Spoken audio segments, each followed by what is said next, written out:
Bien, estudiantes, muy buenas tardes con todos, sean todos bienvenidos. Vamos a comenzar con la clase de historia. El tema que corresponde hoy es la Edad Media. Bien, la Edad Media. Vamos a recordar, chicos, que la historia como ciencia social tiene un proceso de estudio. Para poder estudiar mejor la historia, la dividimos en edades, en periodos, en eras, en eones, para allá, para poder tener, dame un segundo, ahí me están poniendo por interno.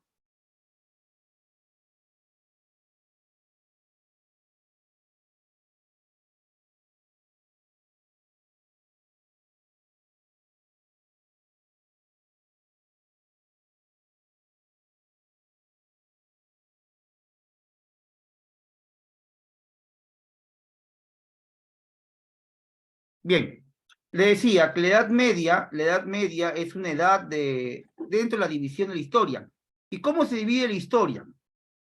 Según Cristoforo Celerius, según también otros grandes científicos sociales, vamos a dividir la historia en edad antigua, edad media, moderna y contemporánea.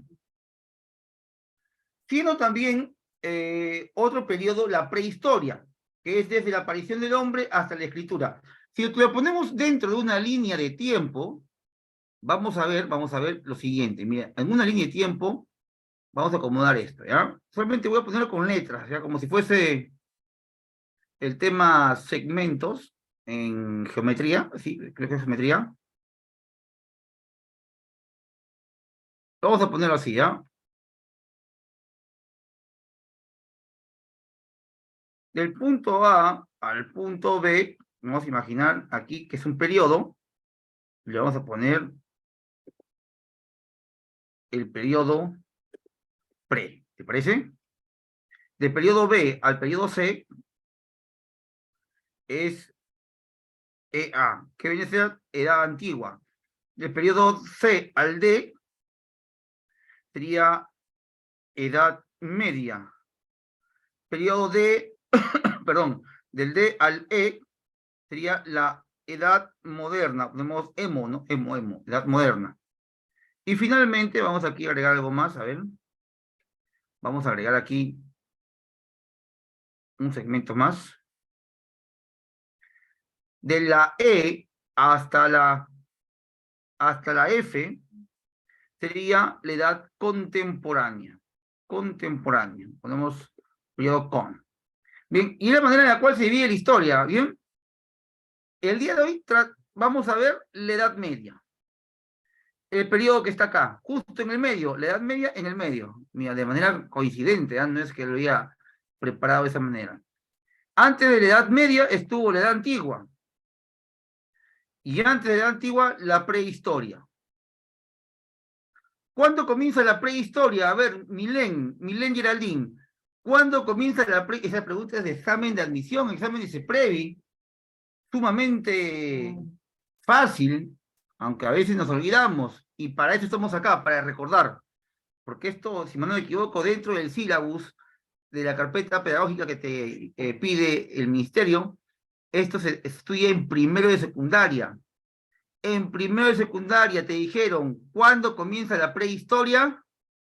A ver, Aarón, Miguel, Jackie, Iris, Tamara, ¿cuándo comienza la prehistoria? Mira, si no sabemos eso, no podemos ir a la Edad Media. Ojo que este tema es un tema frecuente en exámenes de admisión. A ver, Aarón Carrasco, ¿me escuchan, chicos? A ver, nadie responde. Profe, por último ponme, profe, no me acuerdo, si no te acuerdas, no hay problema. Nadie está viendo. Miguel Castillo, ¿lo recuerdas cuándo comienza la prehistoria? Ah, su Iris se fue con todo y fecha. ¿Qué tal, Camila? ¿Cómo estás? Pero ¿cuál es el suceso? ¿Cuál es el acontecimiento que hace posible que inicie la prehistoria? Y no es 2500, es muchísimo más. Muy bien, Aarón, es la aparición del hombre. La prehistoria se inicia con la aparición del hombre. ¿Hasta qué periodo, chicos? La prehistoria es desde la aparición del hombre. ¿Hasta qué momento? Dígame, ¿hasta qué momento? ¿Hasta que se inventa qué cosa? Iris, ¿qué se inventó para decir que acabó la prehistoria? Aarón, vamos Carrasco. No, la rueda no. No hay problema si te equivocas, hijo, no hay problema. Muy bien, Tamara, la escritura. La escritura. Entonces, la prehistoria se inicia con la aparición del hombre hasta la invención de la escritura. Y de ahí en adelante comienza la llamada historia. La historia abarca la edad antigua, edad media, edad moderna, edad contemporánea. Todo esto se le llama historia. Todo esto es historia. Y lo anterior se llama prehistoria. ¿Ya? ¿Cómo se divide tu historia? Edad antigua. La edad antigua, ¿cuándo surge? Surge con la aparición de la escritura hasta la caída del Imperio Romano de Occidente. La Edad Media, del año 476 al año 1453, es de la caída de Roma de Occidente hasta la caída de Roma de Oriente. Roma de Oriente también lo vamos a conocer como el Imperio Bizantino o simplemente Constantinopla. Es de la Edad Media. Eso es lo que vamos a ver el día de hoy, en su gran parte. Luego, la Edad Moderna es desde la caída de Constantinopla hasta la Revolución Francesa, ¿correcto? Y luego, la Edad Contemporánea es de la Revolución Francesa hasta nuestros días. Chicos, esta periodificación de la historia como ciencia se estudia en primero y secundaria. Ya. Esto lo sabemos desde primero y secundaria. En primaria lo llevas en tercero y cuarto de primaria. Es normal que te hayas olvidado. Que no lo sepas no significa que no lo hayas visto antes, sí lo has visto. Pero hay un detalle, hay un problema, que tú no lo has ido reforzando. Dentro del proceso de aprendizaje que tú estás teniendo en estos momentos en la Academia Previ, tienes que recordar que para aprender tienes que practicar, tienes que leer, tienes que repetir los temas 1, 2, 3, 4 veces. Nadie va a aprender un tema viéndolo una sola vez, a menos que seas un genio, que te llames Albert y tu apellido sea Einstein, qué sé yo.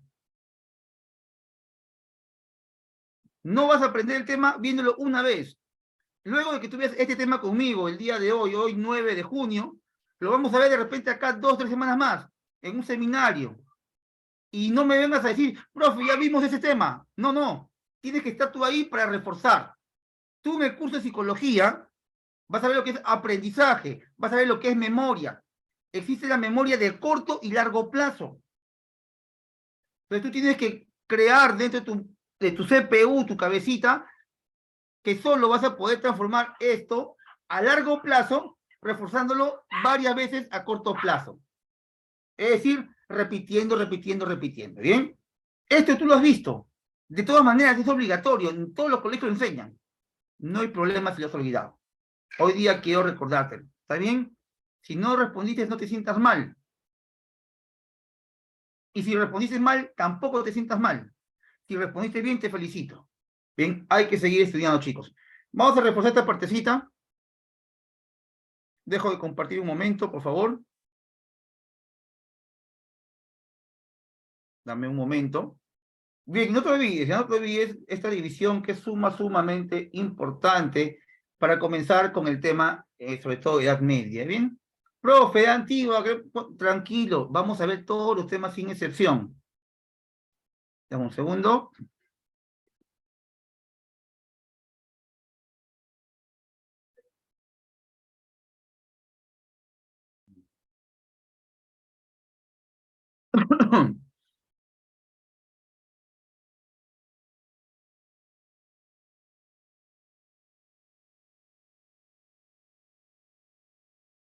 Chicos, hasta ahí está claro. Me imagino, ¿no? Me imagino que está claro. Si tienen alguna duda, por favor, solamente pónganlo en el chat.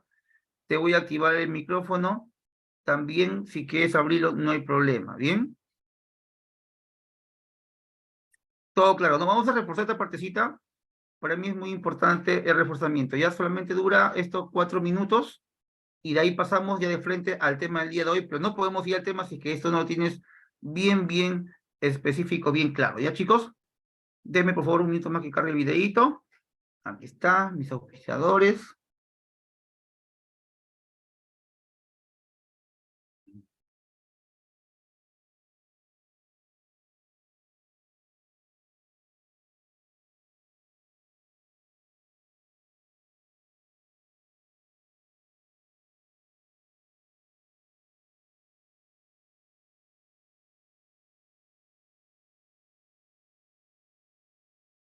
Me confirma si es que se escucha y si se ve claro, ¿ya? Esta es la primera parte que hemos visto, lo reforzamos y pasamos al siguiente punto, ¿sí? Gracias, Alondra, gracias.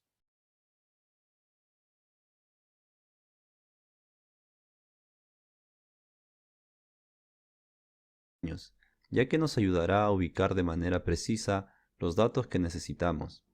Ahora, ¿Se escucha? debemos ubicar el año cero, que marca la presencia de Cristo en la historia.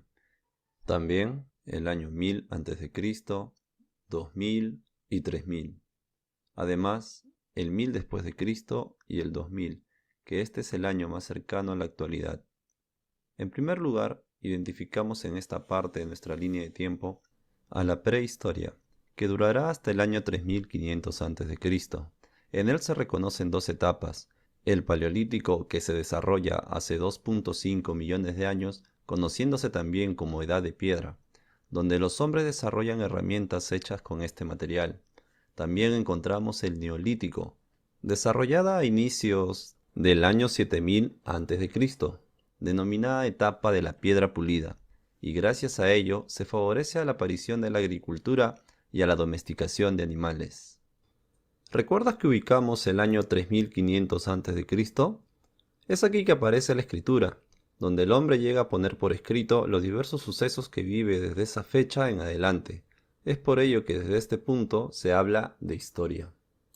Las primeras civilizaciones que se desarrollaron fueron Egipto y Mesopotamia. En Egipto fue a través de los jeroglíficos, donde el significado de las palabras se presenta en símbolos o figuras.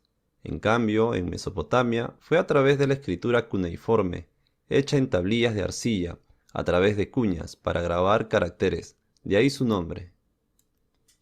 Y es desde aquí que se dan en todos estos años, hasta el 476 después de Cristo, la Edad Antigua. Pero ojo, no olvidar que en toda esta etapa también se desarrollan otras grandes civilizaciones, como los fenicios, los persas, la civilización hebrea, China, India, entre otros. Y una de las más notables en todos estos años, la cultura griega. Ahora, observa estos años. Desde el 753 a.C. aparecen los romanos, que llegaron a conformar una civilización muy poderosa. Formaron un gran imperio que dominaba el Mediterráneo y sus alrededores, incluso Egipto. Pero no fue hasta el 395 de nuestra era que gracias al emperador Teodosio se divide Roma en dos partes para sus dos hijos, una parte occidental para su hijo Honorio y una oriental también conocida como Constantinopla para su otro hijo, Arcadio. Roma de Occidente no va a durar muchos años, ya que en el 476 después de Cristo se va a dar su caída debido a diversos problemas internos y otros externos como la invasión de los bárbaros, que logran tomar Roma y consolidar su caída, a pesar de la fuerte defensa que tuvieron. Pero Roma de Oriente es otra historia, aunque con el mismo final, ya que va a durar unos 1000 años más hasta su caída en 1453 a manos de los turcos otomanos. Esto ocurre en la llamada Edad Media, que durará hasta el 1492 después de Cristo. En este periodo identificamos tres etapas: la temprana hasta el siglo VIII, donde se fusionan las culturas germánicas y la latina; la alta hasta el siglo XI, donde se da el auge del feudalismo; y la baja, donde gracias a las actividades económicas en las ciudades aparece una nueva clase social, la burguesía. Este periodo finaliza con el descubrimiento de América, que se da por la búsqueda de nuevas rutas comerciales hacia la India y China, a causa del bloqueo comercial por los conflictos en Constantinopla. En esta época ya se conocían teorías de la esfericidad de la Tierra. Recuerda que se creía que la Tierra era plana. Es así que el navegante Cristóbal Colón, sabiendo esto, propone la idea de ir a las Indias por el oeste. Al conseguir financiación, después de mucha insistencia a los reyes católicos de España, emprende su viaje en las carabelas La Niña, La Pinta y la Santa María, y encuentra tierra firme en esa dirección, América. Después de ese gran hallazgo, la siguiente edad en la historia es la Edad Moderna, que durará hasta el año 1789 después de Cristo, cuando la población francesa que vivía con hambre, frío por los inviernos extremos y en la más profunda pobreza, decide levantarse frente a la indiferencia de su rey Luis XVI y su esposa María Antonieta, en lucha por sus derechos. Es así que deciden decapitarlos, marcando el fin de la concentración del poder en las grandes monarquías para dar comienzo a una nueva era donde las sociedades deciden construir su futuro a través de la democratización política, modelo francés que muchos países tomamos hasta el día de hoy, es decir, la edad contemporánea. Muchas gracias por ver. Recuerda que si te fue de mucha ayuda, puedes suscribirte para estar al tanto de más. Bien, ahí está, bueno, es un ejemplo de la división, ¿bien? Vamos a ver si con todo con lo que es la Edad Media, ¿y chicos?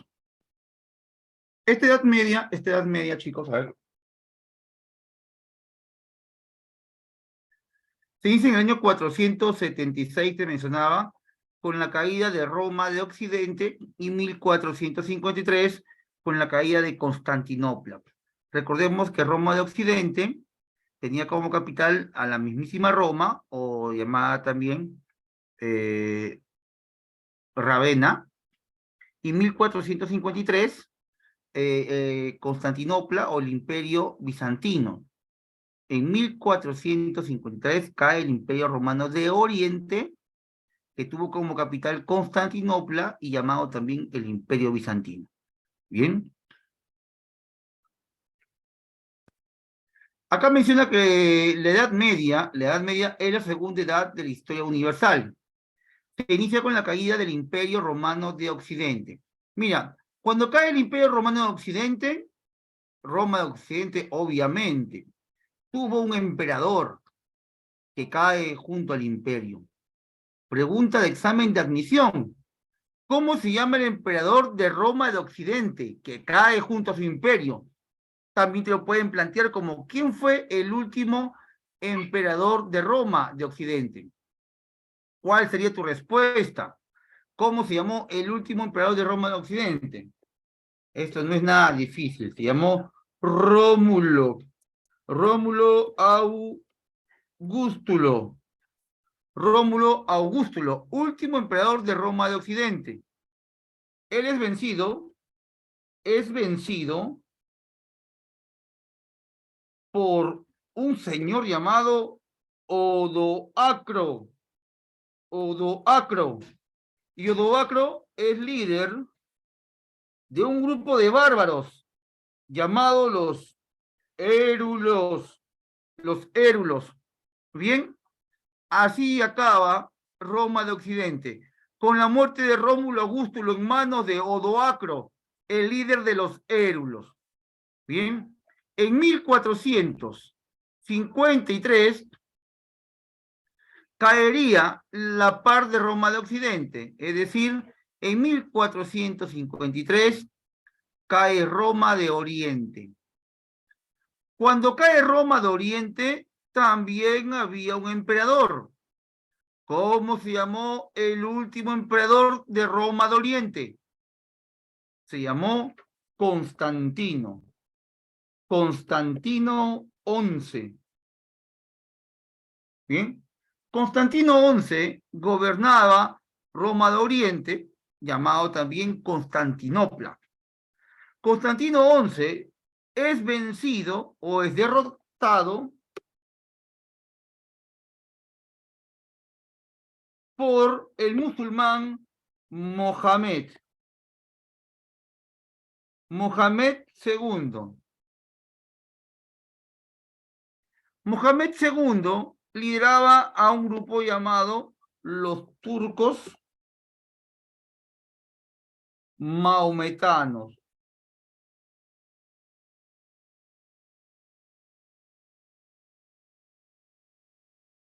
Bien, y así vemos dos datos, no, cuatro datos importantes. Último emperador de Roma de Occidente, último emperador de Roma de Oriente.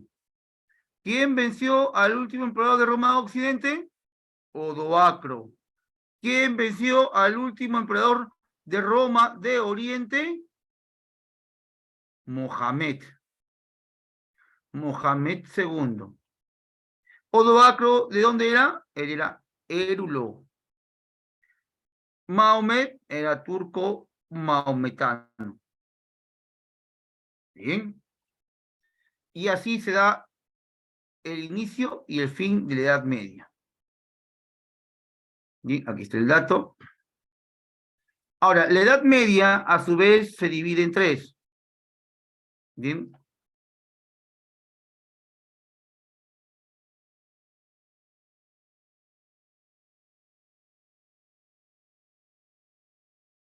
Tenemos aquí la temprana Edad Media.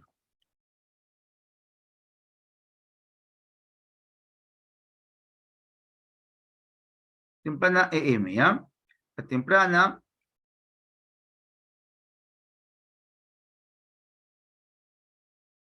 la alta Edad Media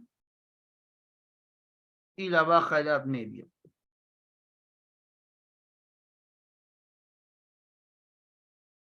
Ahí está.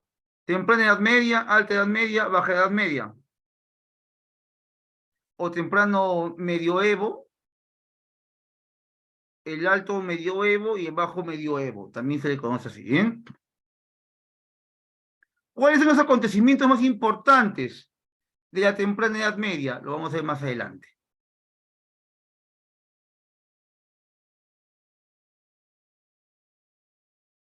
Ahí está. En la temprana Edad Media vamos a ver acontecimientos como, por ejemplo, las famosas invasiones bárbaras. Bien, las invasiones bárbaras. Estas invasiones bárbaras son cuando se da la caída de Roma al occidente y los vecinos comienzan a poblar el imperio. Todos aquellos que vivieran fuera del imperio romano eran llamados bárbaros. Y un bárbaro es todo extranjero, desde el punto de vista romano, que tenga otro idioma y otra religión. Estos bárbaros que entran a Roma forman reinos romanos germánicos y a su vez también formarían el gran imperio carolingio en el lado de Occidente. En el lado de Oriente, el imperio romano de Oriente sería llamado imperio bizantino y se da también el apogeo de los árabes. Bien, esa es la temprana Edad Media hasta el año 843. Luego viene la Alta Edad Media. Aparece el sistema económico llamado feudalismo. Recuerda que el feudalismo es un sistema económico, político, social que se basa en el poder de las tierras. En la Edad Media a la tierra se llamaba feudo.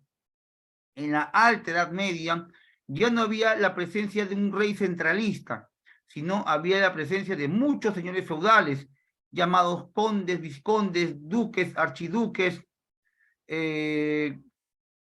marqueses, príncipes, hidalgos, y todos ellos tenían una porción de tierra llamada feudo. Por lo tanto, todos los mencionados eran señores feudales. Y es un nuevo sistema económico que aparece en Europa occidental. Además del feudalismo, en la Alta Edad Media se inician las cruzadas. ¿Qué son las cruzadas? Jóvenes, ¿qué son las cruzadas? A ver. Son campañas militares. Son campañas militares, ¿sí? Que se caracterizan por su carácter religioso, ¿no? Las cruzadas son iniciadas por el papado y lamentablemente van a ser derrotas para los cristianos. Fueron unas guerras iniciadas por los cristianos de aquella época, ¿no? Vamos a ver también un resumen para tener una idea rapidita de lo que son las cruzadas. Hubo un papa llamado Eugenio, que provocó muchas de ellas.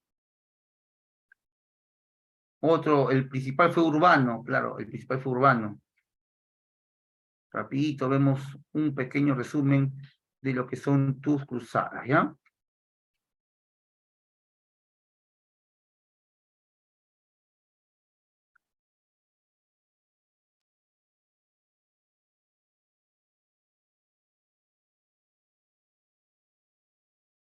Entre los años 1095 y 1270.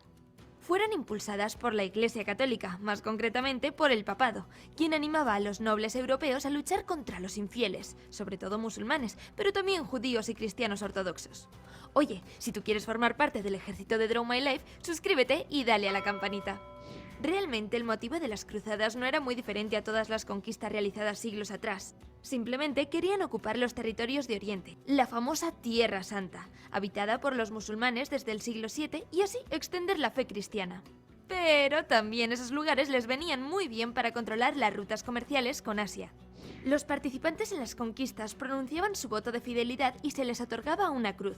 Por ello se les llamaba cruzados. ¿La recompensa para los aguerridos guerreros? Una jugosa indulgencia por sus pecados. El problema es que cuando regresaban ya podían tener el corazón más puro del lugar, que realmente no, que muchos se encontraban con que habían perdido sus territorios y privilegios. Todo esto de la guerra por recuperar los territorios de Oriente Próximo se remonta a la caída del Imperio Romano de Occidente. Hablaremos de esto en otro momento. El caso es que el emperador bizantino Alejo I, ¿ubicas el Imperio Bizantino? Aquí. Pues Alejo I, FYI cristiano ortodoxo, quería echar a los turcos selyúcidas del que había sido su territorio de Asia Menor, parte de Turquía. Por ello pidió al Papa Urbano II una ayudita, bajo el pretexto de que debían liberar también Jerusalén, ciudad santa. Así, tras el concilio de Clermont, decidieron que echarían a los turcos porque Deus vult, o sea, Dios lo quiere. Así comenzó el periodo de las cruzadas. Fueron 8. Y ahora vamos con la primera, que sucedió entre 1096 y 1099. Es la que pidió Alejo I. Se denomina la Cruzada de los Príncipes ya que los territorios conquistados pasaron a ser principados, como el de Antioquía, y reinos, como el de Jerusalén. Sí, tomaron Jerusalén a la primera, y crearon el condado de Edesa y Trípoli. La segunda cruzada tuvo lugar entre 1147 y 1149. En 2 años las pérdidas fueron lamentables, ya que al frente se encontraban los reyes Luis VII de Francia y Conrado III de Alemania, quienes creían que la batalla formaba parte de un torneo medieval. Perdieron el condado de Edesa y un gran número de vidas humanas. Pero mantuvieron Jerusalén. 40 años después sonaron las alarmas porque Jerusalén había sido arrebatada de nuevo. Por ello retomaron las armas y en 1189 comenzó la Tercera Cruzada. Aunque avanzaron mucho, no lograron recuperar Jerusalén. Esta continuó bajo el poder egipcio y su sultán, Saladino. Esta cruzada finalizó en 1192. En la Cuarta Cruzada, entre 1202 y 1204, se dirigieron a Egipto para arrebatar el poder a Saladino y así desde ahí liberar Tierra Santa. Pero se desviaron un poquito y acabaron conquistando Constantinopla. Un momento, ¿estos no eran los bizantinos con los que lucharon en la Primera Cruzada? Así es. Por ello a esta cruzada se la denomina Cruzada Torcida. La Quinta Cruzada comenzó en 1217 y terminó en 1221. Estaban preparados para atacar Egipto, pero aunque lograron alguna que otra conquista, terminaron siendo terriblemente vencidos. Sí.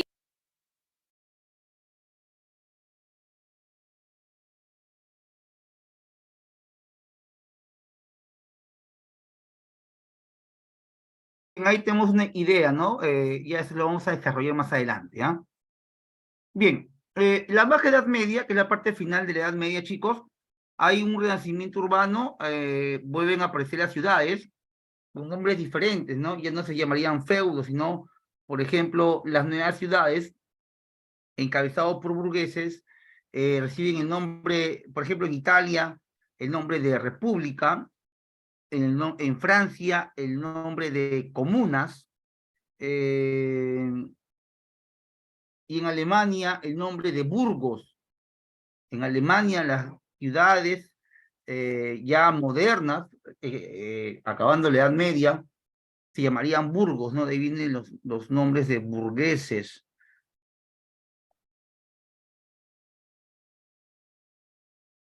Bien, y vamos con los bárbaros, chicos. Esto ocurre en la Baja Edad Media, al inicio de todo, ¿bien? Calificativo que daban los romanos a los pueblos extraños que vivían fuera de las fronteras de su imperio y que no se sometieron a su autoridad. Poseían religión, costumbres y cultura propia, diferente a los romanos. Dentro de los bárbaros, chicos, tenemos tres tipos de bárbaros, ¿bien? ¿Qué es lo que te pone en un examen de admisión? Indoeuropeos. Ese es más fijo, ¿ya? De ahí también tenemos bárbaros como los tártaros mongoles o raza amarilla, y lo que poco preguntan son los semitas. En este grupo solamente vemos a los árabes, ¿bien? En los tártaros mongoles, sin embargo, están los hunos, búlgaros, turcos, alanos y húngaros, siendo los más importantes los hunos, puesto que su líder fue el terror de todos. El líder de los hunos se llamó Atila, conocido también como el azote de Dios. Bien, dentro de estos bárbaros te mencionaba que los más importantes son los indoeuropeos, pero de estos indoeuropeos también destacan unos, que son los germanos. Estos germanos vemos a los francos, sajones, anglos, lombardos, vándalos y suevos. Un pequeño grupo llamado godos, como visigodos, ostrogodos y érulos. Luego, en los eslavos están, bueno, ellos son los de Europa Central, checos, bohemios, serbios, moscovitas y croatas. ¿Quién crees tú que son los más importantes? Todos son importantes, pero vamos a trabajar básicamente con ellos. ¿Ya? Germanos. Los germanos teutones. No sé si tú has visto la liga alemana, le llaman la liga teutona, ¿no? La liga de fútbol teutona, donde destacan, ¿no? Equipos como el Bayern, entre otros. Bien, vamos a ir viendo las características de estos germanos. ¿Cómo eran estos germanos? ¿Cómo vivían? ¿Ya?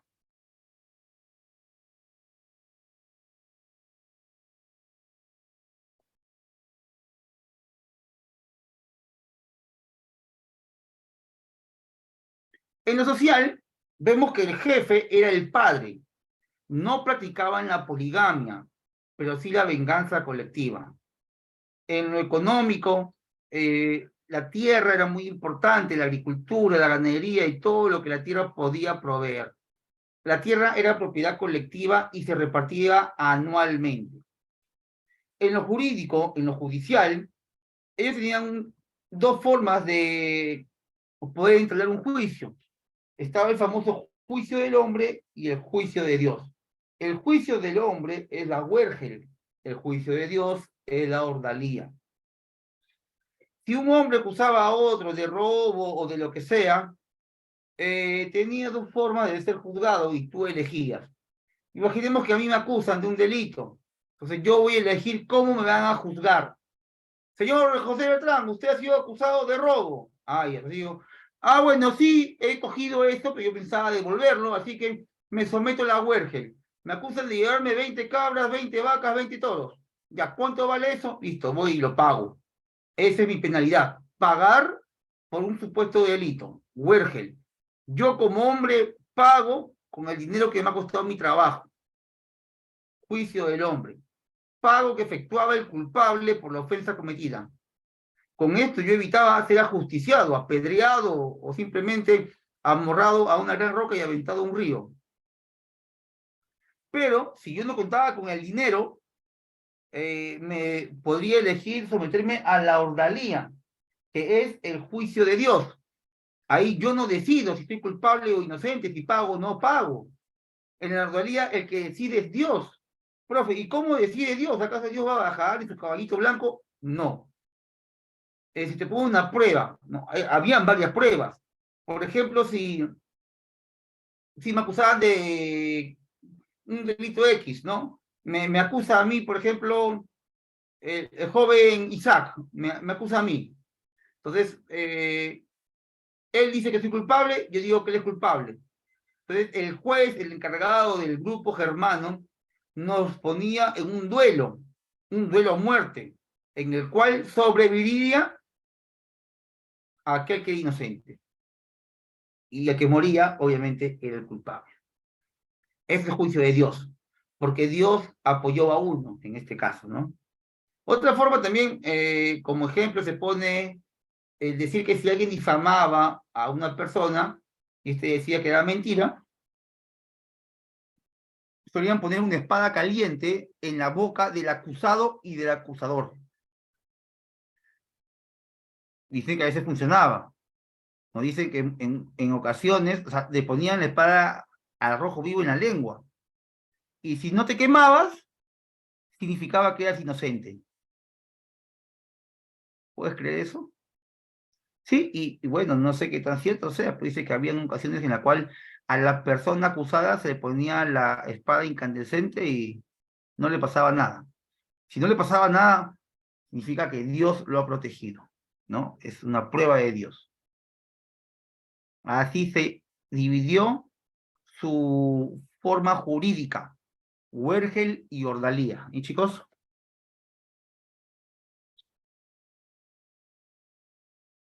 Con respecto a su religión, ahí está el más conocido, ¿no?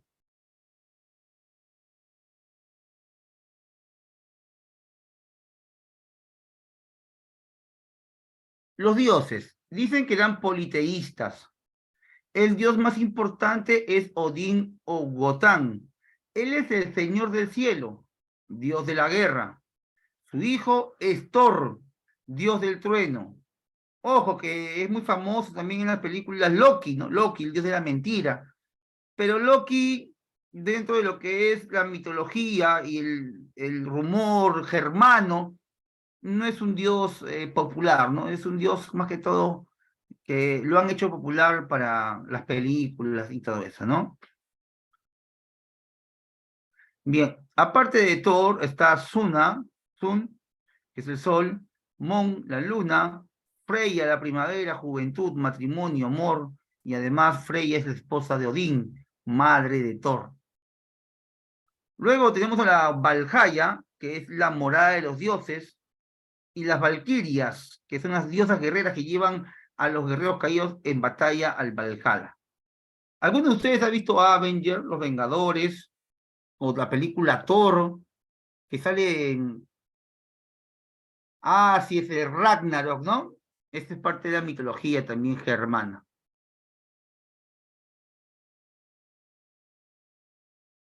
Así es, así es, Miguel. Es Loki, justamente es él. ¿Han visto en esas películas que salen estas mujeres aguerridas? Las valquirias, bueno, en el caso de las películas sale más que una, pero no fue una, eran muchas valquirias. Y ellas solían recoger a los caídos en batalla. Y para que una valquiria te recoja, imaginemos que Miguel Castillo cae en batalla, y para que una valquiria, que era una mujer hermosa, bella, espléndida, lo recoja, Miguel tendría que morir con la espada en la mano, o con el escudo, o con el hacha en la mano. Si un soldado muere sin su arma o sin su escudo en la mano, significa que murió huyendo y no es digno de la Valhalla. ¿Bien? Además de la religión, los germanos eran muy extensos en lo que vendría a ser su diversidad cultural y tuvieron además literatura. Dentro de sus más conocidos escritos podemos apreciar los Nibelungos, que en un inicio fue transmitido de manera oral, de generación en generación, hasta el siglo XII, que se cree que sería escrito por primera vez, ¿bien? En el siglo XII. Cuando es escrito por primera vez, destaca el personaje Siegfried, ¿bien? Siegfried.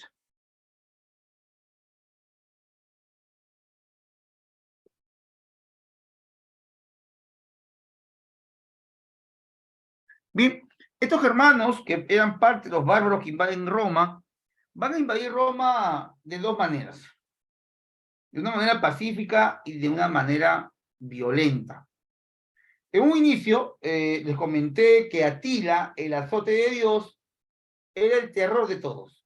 Y es verdad, todos huían de Atila. Y en esta huida de Atila habían grupos como los visigodos, ostrogodos, érulos, vándalos, francos, alanos, anglos, sajones, bretones, todo el mundo huía de ellos. Y bueno, los francos y visigodos deciden unirse a los romanos y dicen, oye, romanos, ¿sabes qué? Estoy huyendo de Atila. Vamos a unirnos para destrozar a Atila porque si no, él también te va a matar a ti. Y es así que francos, visigodos y romanos hacen una alianza militar para derrotar a Atila.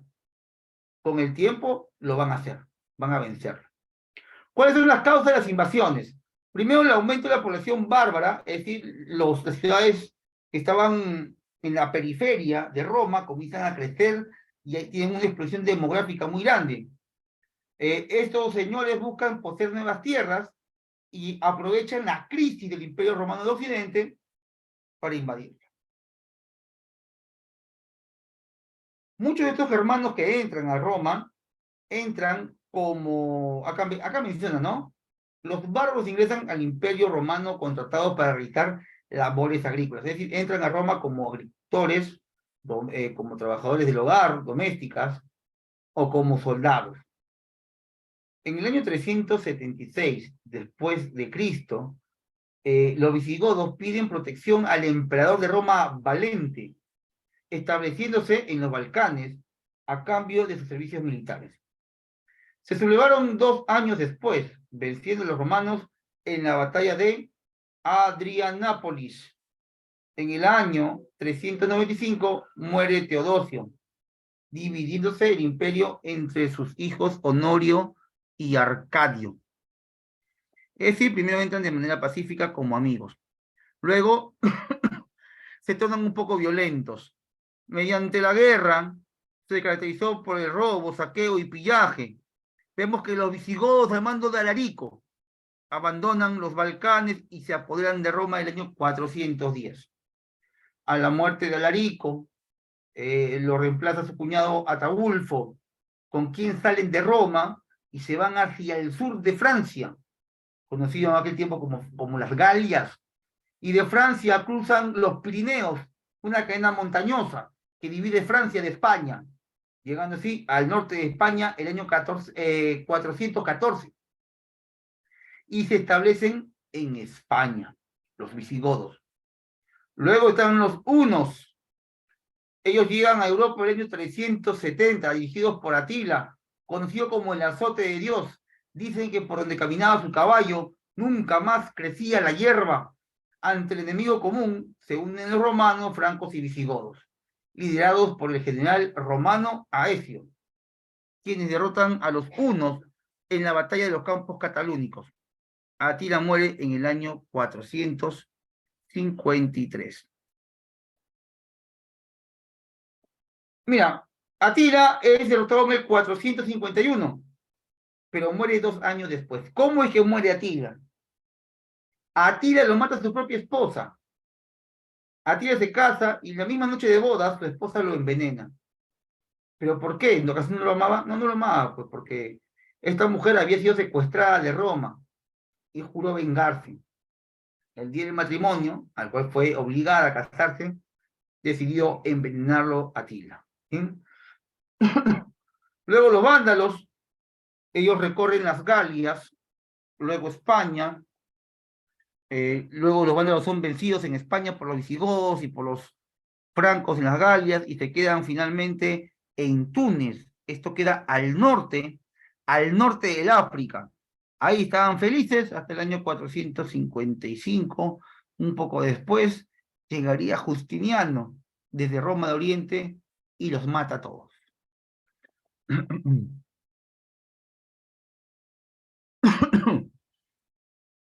Luego también entran a Roma los anglosajones, luego los érulos con Odoacro, quien mata al último emperador, y los ostrogodos que llegan también a Roma.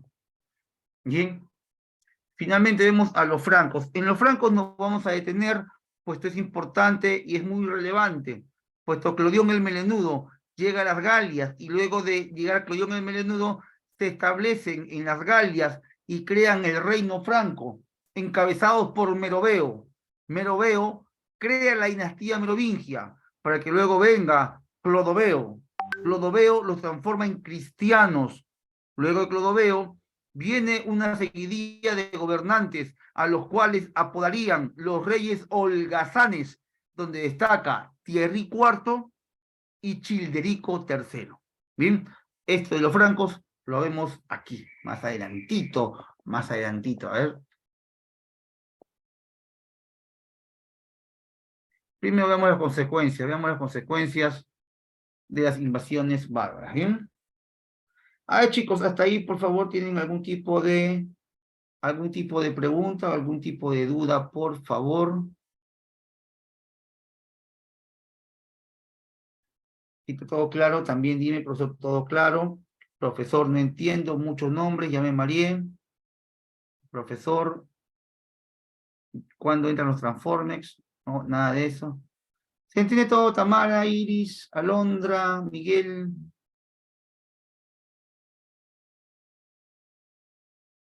Todo lo que estoy comentando hasta ahora, todo ocurre en Roma de Occidente. En Roma de Occidente. Roma de Oriente no hemos tocado aún, lo he mencionado nada más. ¿Sí? Mira, buena pregunta. ¿Eh? La invasión de anglos, euros, ostrogodos, francos.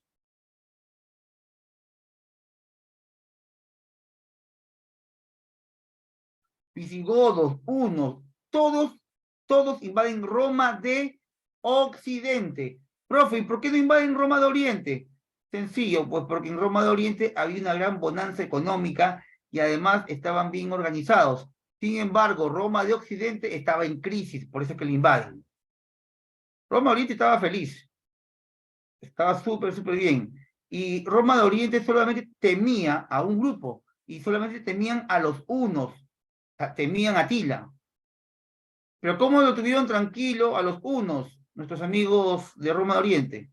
Pagándoles una serie de requerimientos en oro y plata. Era algo así como una extorsión.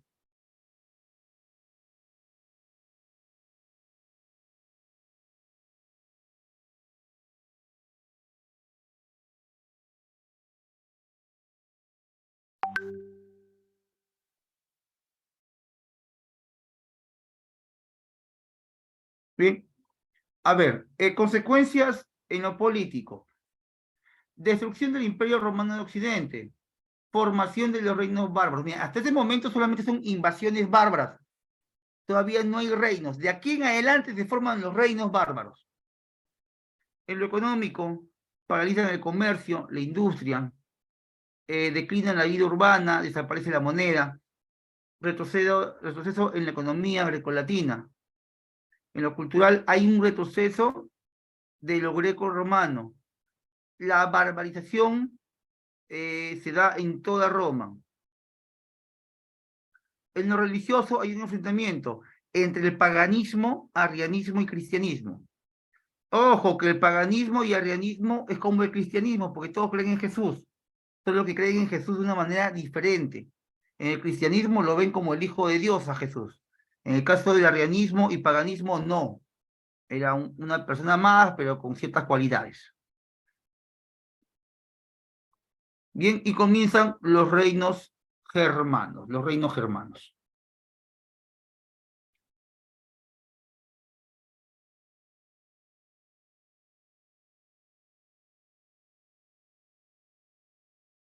Vamos a hablar de los reyes visigodos. Te voy a mostrar el video de uno, conocido. Vamos a verlo primero y luego te explico a qué quiero llegar, ¿ya?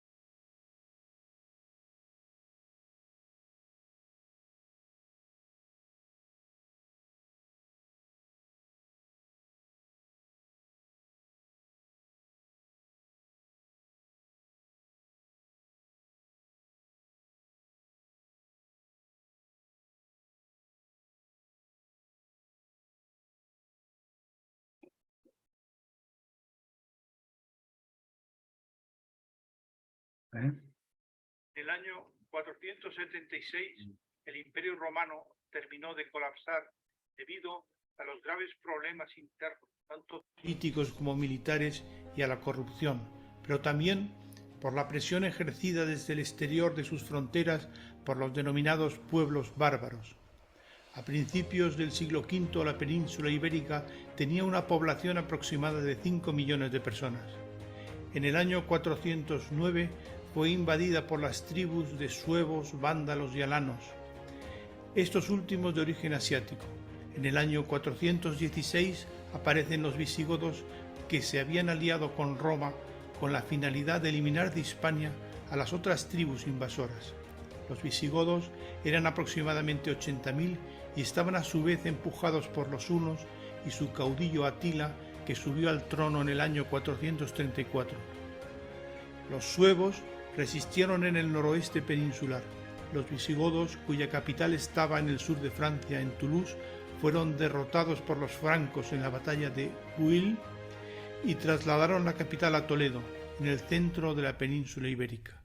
En el sur, el Imperio bizantino, dirigido por Justiniano, logró establecerse en una gran parte de la zona mediterránea.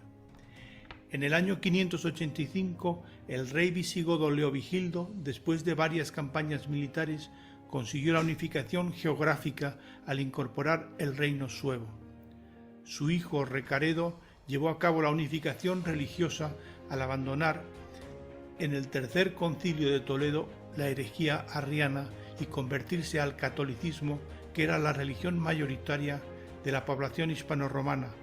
A partir de entonces se realiza una importante política antijudía. En el año 654, con la subida al trono del rey Recesvinto, se promulgó el texto jurídico Liber Iudiciorum, basado en los principios del derecho romano. Este texto supuso la unificación jurídica a todos los efectos entre la población de origen romano y los visigodos. Hacia el año 710, las fuerzas del califato de Omeya se enfrentaron a Rodrigo en la batalla de Guadalete, en la que Rodrigo perdió la vida. Pocos años después, toda la península ibérica, excepto el norte, había sido conquistado por los musulmanes.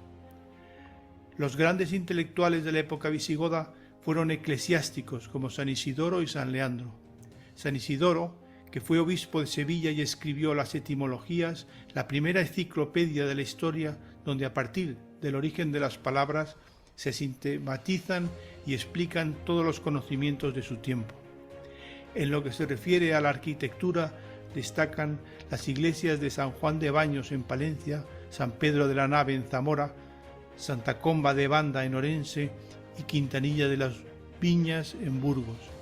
En orfebrería destacan los tesoros de Torredonjimeno en Jaén y el tesoro de Guadarrazar, que contiene la corona de Recesvinto.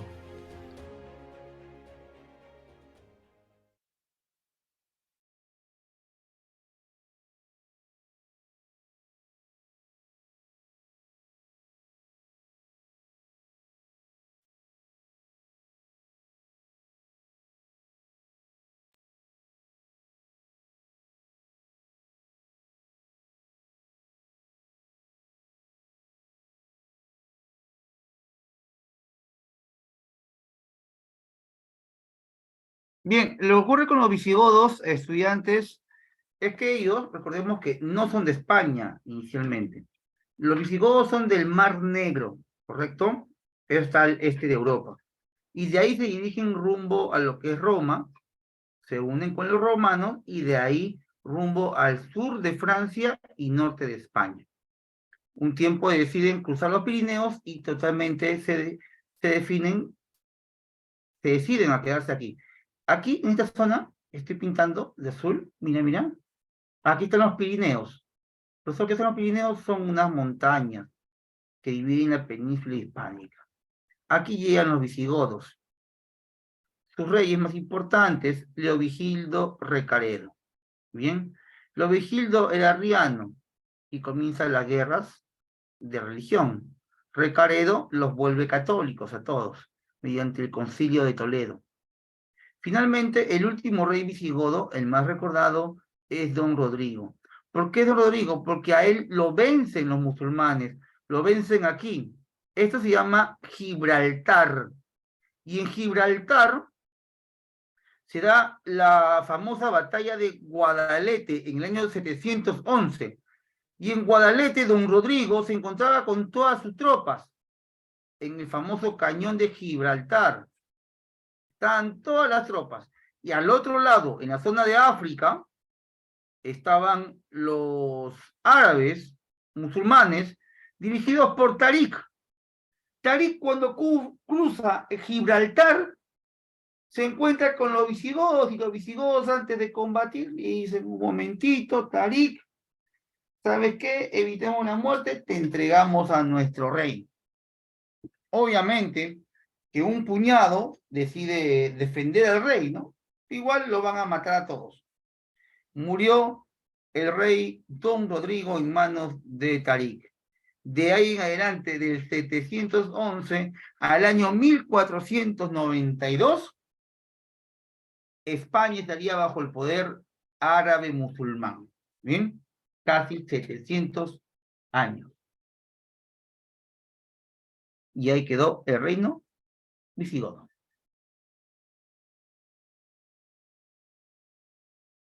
Pasemos al reino franco. Dice aquí que se establecieron en las Galias. Galias es el actual país de Francia. Conducidos por Clodión el Melenudo. Luego Clodión el Melenudo es reemplazado por Meroveo.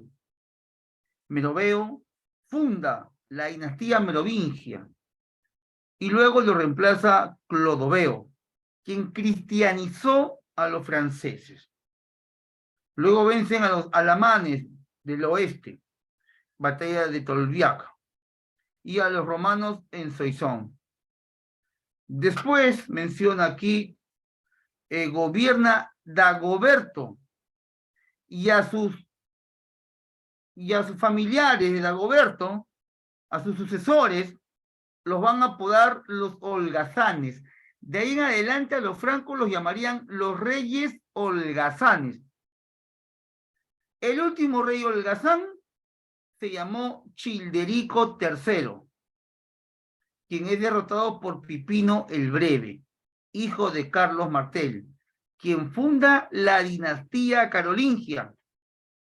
Carlos Magno vence posteriormente a los lombardos y obsequia al Papa Esteban II tierras conocidas como los Estados Pontificios. Ahora, Meroveo, Clodoveo, Dagoberto, Childerico son reyes francos, pero ahí no te he puesto otro importante. Ahí faltó poner el nombre del rey Thierry, escucha bien, Thierry IV. ¿Por qué es importante Thierry IV? Thierry IV es muy importante porque en su gobierno se da la batalla de Poitiers. ¿Qué ocurre en Poitiers, jóvenes? Ocurre que aquí, ya en España, estaba el califato omeya. España se había convertido en un califato y ellos buscaban invadir Francia. Pero los franceses lo detienen. Y cuando comenzó la oleada de invasión hacia Francia, el que gobernaba era Thierry IV. Y Thierry IV no quiso pelear. Thierry IV mandó a su mayordomo. ¿Cómo se llamó el mayordomo de Thierry IV? Carlos Martel. O Carlos simplemente. Su apodo era Martillo. Carlos el Martillo, por la dureza y la fuerza que tenía. Bien. Este reino franco lo vamos a ver un poquito más adelante, ¿ya? Ahorita vamos a acabar con esta parte para irnos ya al Imperio Carolingio, porque el Imperio Carolingio nace de acá, el reino franco. Vamos a ver el reino anglosajón. A partir del año 430, las islas británicas serían ocupadas por anglos y sajones, oponiendo resistencia por los naturales. ¿Quién gobernaba Gran Bretaña a la invasión anglosajona? Gobernaba el mítico rey Arturo de Camelot, aquel rey que tuvo el apoyo de un mago llamado Merlín, y que para el año 430 se conocía mucho del cristianismo y se relacionaba la brujería con el satanismo, y todo aquel que practicara magia era acusado de diabólico. Por eso que Arturo fue perseguido, porque decían que lo ayudaba el hijo de Satanás. ¿Y quién era el hijo de Satanás? El mago Merlín. Porque a lo largo de la historia de sus escritores y sus biógrafos, nadie supo explicar quién fue el padre y la madre del mago Merlín. Simplemente dice que un día apareció en el bosque de Sherwood. Apareció saliendo de un lago por un árbol, etc. Entonces nadie aparece de la nada, a menos que sea el hijo del diablo. Bien. El rey Arturo de Camelot es vencido, y a raíz de que se muere, lo vencen, los anglosajones forman 7 reinos. La suma de 7 reinos da una heptarquía, gobierno de 7, heptarquía. De esta heptarquía destacan Kent, Sussex, Wessex, Essex, Northumberland, Mercia y East Anglia, siendo Wessex la cuna del rey más grande de aquella época. Hablamos de Egberto de Wessex. Egberto de Wessex. ¿Bien? Egberto de Wessex somete a su autoridad a todos los reinos y fue el primer rey de Inglaterra. Mira qué rica información, ¿no? Luego Alfredo el Grande crea la Asamblea de Sabios y fundó la Escuela de Oxford. ¿Quién no ha escuchado de Oxford? Por Dios. Centro de cultura, de educación. ¿Quién dice que en la Edad Media no hubo? Acá hay educación. Luego, el rey anglosajón duró hasta el siglo XI. El reino anglosajón. Bien. Es lo más importante de los anglosajones. Luego los ostrogodos. Profesor, ¿quiénes son los ostrogodos? Los ostrogodos se localizan en Italia. Pero ¿cómo llegan a Italia? Es sencillo, mira, joven estudiante. Cuando Roma de Occidente es invadida por los érulos, matan al último emperador Rómulo Augustulo. Cuando lo matan, los romanos dicen, ¡ay, auxilio, ayúdenme! ¿A quién piden ayuda? Le piden ayuda al Imperio Romano de Oriente. Y el Imperio Romano de Oriente, conocido como el Imperio Bizantino, decide ayudarlos. Pero el emperador de Roma de Oriente no podía ir de manera directa. Así que contrata, paga a unos mercenarios llamados ostrogodos. Y los ostrogodos tenían la misión de venir a Roma y expulsar a los érulos. Y lo van a hacer. Vencen a los érulos, los matan. Pero en vez de irse, los ostrogodos deciden quedarse. Pero eso no fue el trato que hicieron con Justiniano. ¿Bien? Veamos un poco más. Reino ostrogodo. Tuvo como capital Ravenna. Su primer rey fue Teodorico. Protegió las artes, letras, agricultura. Persecución religiosa contra aquellos que no creían en el arrianismo. Finalmente fueron conquistados por Justiniano en el año 553. Boecio, ministro de Teodorico, escribió La Consolación de la Filosofía. Cuando Justiniano viene y derrota a los ostrogodos, Justiniano también derrota a los vándalos. ¿Bien? Tanto así que en el periodo de Justiniano llegó a tener territorios del Imperio Bizantino hasta en España, Francia, norte de África e Italia. Lo máximo, mi amigo Justiniano. ¿Bien? Entonces, esos son, chicos, los reinos germanos. Hemos visto invasiones bárbaras, invasiones germanas, reinos germanos. Ahora, te mencioné que de los reinos germanos destaca el reino franco. Y es lo que vamos a ver justo ahora. El reino franco, ¿cómo es que se transforma en el gran imperio carolingio?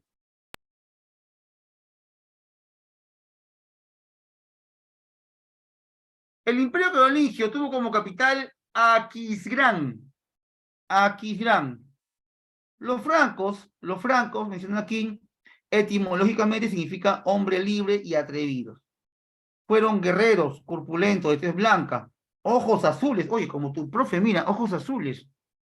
Con el cabello rapado, por delante y largo por detrás. No, bien. Bien. Sabemos que los franceses crean este gran imperio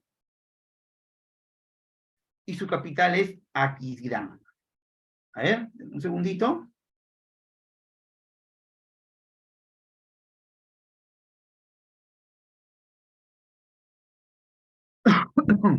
Listo.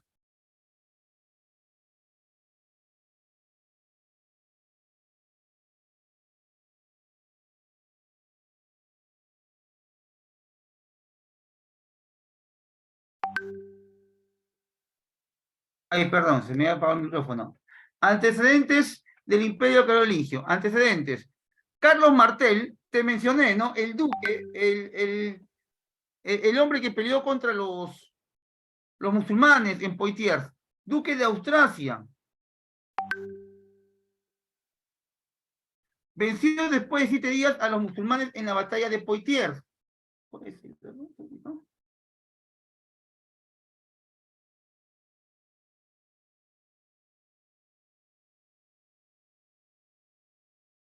Bien. Cuando él vence a los musulmanes, derrota a Abderramán. Y cuando pelea contra los musulmanes, Carlos Martel, el martillo, el rey merovingio era Thierry IV. ¿Bien? Luego, Carlos Martel tiene un hijo, Pipino el Breve. El Breve porque dice que era de pequeño tamaño, de la familia Geristal, hijo de Carlos Martel. ¿Qué hizo Pipino el Breve? Porque es importante, mi amigo Pipino. Pipino destronó al último rey holgazán, llamado Childerico III, porque él no estaba de acuerdo con el gobierno de los holgazanes, dando inicio así a la dinastía carolingia, que la crea en honor a su padre, Carlos Martel. ¿Bien?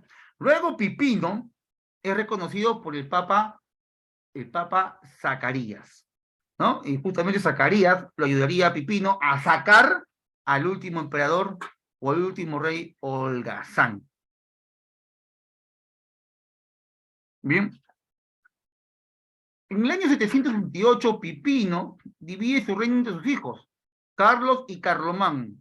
Carlomán, menciona aquí, sin embargo, 3 años después, este murió y Carlos heredó todo. Esto de que muere Carlomán es una hipótesis, porque también hay libros muy atrevidos que dicen que no murió, que sino simplemente traicionó a su padre casándose con la hija de su peor enemigo. Su peor enemigo de Pipino sería el rey Desiderio, quien era un rey de la Lombardía. Desiderio era un hombre desquiciado, tenía muchos cantares de gesta que hablaban de Desiderio, siempre triste, siempre serio. Era un hombre que no sonreía a la vida, le apestaba todo. Y era su enemigo de Pipino el Breve. Y su hijo de Pipino, Carlos el Mayor, se casó con la hija del peor enemigo. ¿Te imaginas? Ni en telenovela se ve eso.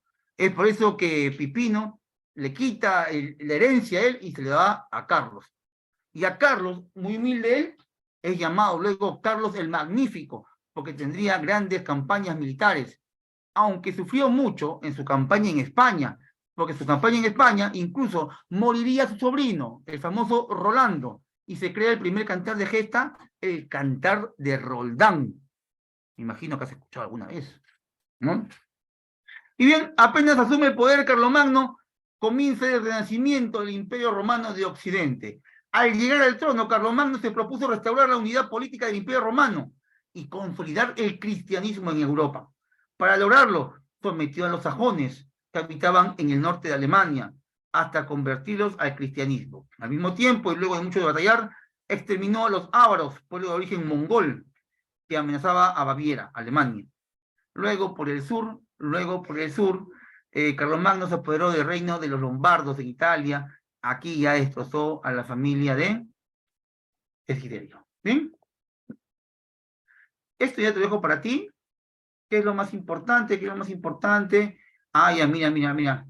Otros elementos de la dominación política de Carlomagno fue la cultura. De repente lo más importante, la educación. ¿Qué te pone en un examen de admisión? La educación. ¿Cómo fue la educación? La educación se implanta básicamente en los palacios, para los nobles. Esto se llamó educación palatina. pero también al clero se le educó en las escuelas conventuales, dándoles las 7 artes liberales, compuestas por el trivium y quadrivium. El trivium era la retórica, gramática y dialéctica, mientras que el quadrivium era aritmética, geometría, astronomía y música. ¿Bien? Con eso conquistaría y sería apoyado por la nobleza. Al pueblo también le daría educación en las escuelas parroquiales, no te olvides, ¿ah? Mira, palatina, conventual y parroquial. Conventual para el clero, palatina para los nobles y parroquial para los pobres. ¿Qué enseñaban a los pobres? A escribir un poco su nombre, apellido, bastante catequesis para someterlos y religión.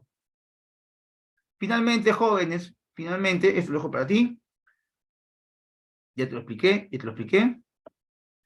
El Tratado de Verdún es mediante, la forma mediante cual se le da fin al imperio carolingio. Bien, al imperio carolingio. Chicos, voy a dejar esto un segundito. Ahora se lo envío ya con la Miss Brenda. Vamos rapidito a las preguntas. Te voy a pedir de las 20 preguntas o algo menos o algo más, vamos a resolver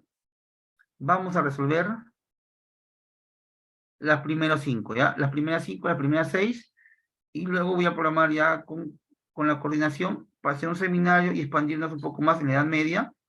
Hoy día sí acabo puntual, un poquito antes de repente, dame un segundo. Uy, no me responde esto.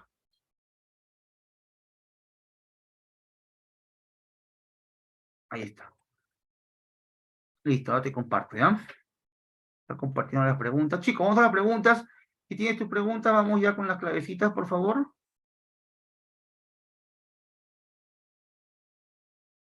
¿Tienen, chicos, sus preguntas ahí? ¿Sí?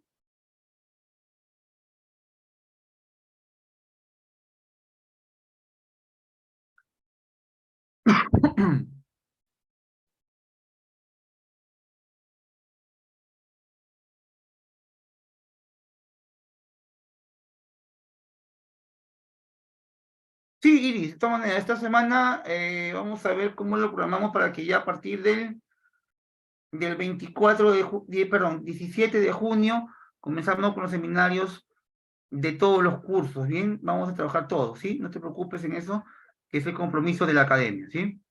Dame un segundo, te voy a compartir. Esto es ciencia químico, esto es... Aquí está. A ver. A ver, a ver, a ver, a ver.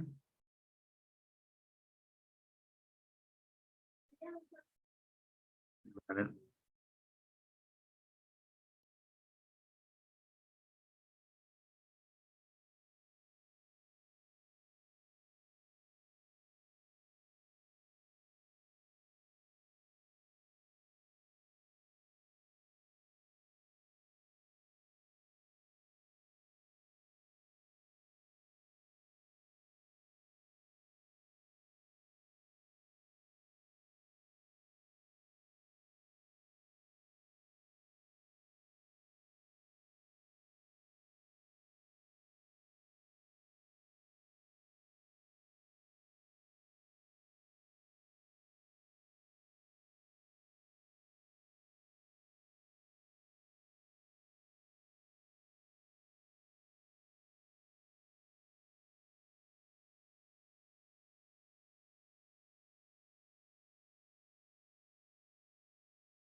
A ver, primera pregunta, chicos, ¿qué has marcado? Pueblo germano que derrotó al emperador romano Valente en la batalla de Adrianápolis. A ver, me manda tu clave. Iris, Aarón, Miguel, Tamara, Milén, Camila.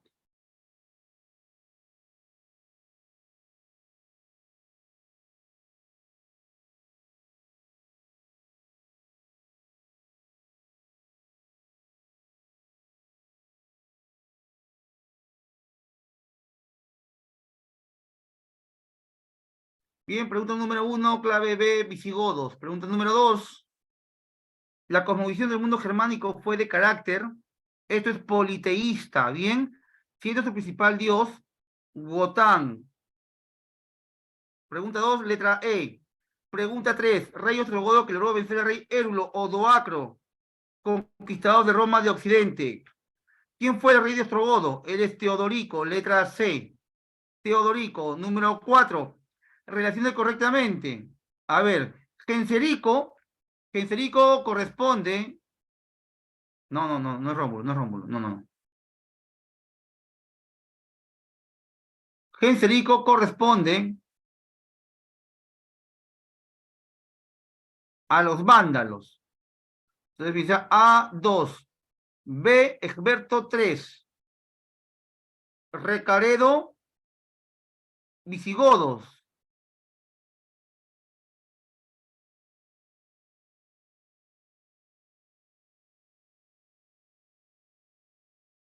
Sería clave avión. ¿Sí? ¿Ya? Pregunta 5. Dice, una de las causas fundamentales que provocó las invasiones bárbaras en el siglo IV y V sería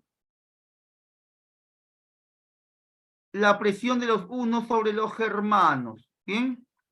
Esto es Imperio Bizantino, lo vamos a trabajar en la siguiente clase, chicos, y ahí nos vamos a quedar. Bien, espero que se haya entendido, haya comprendido. Si no tienen alguna pregunta, damos por terminada la clase. Bien, jóvenes, ¿alguna pregunta, por favor? ¿Todo claro?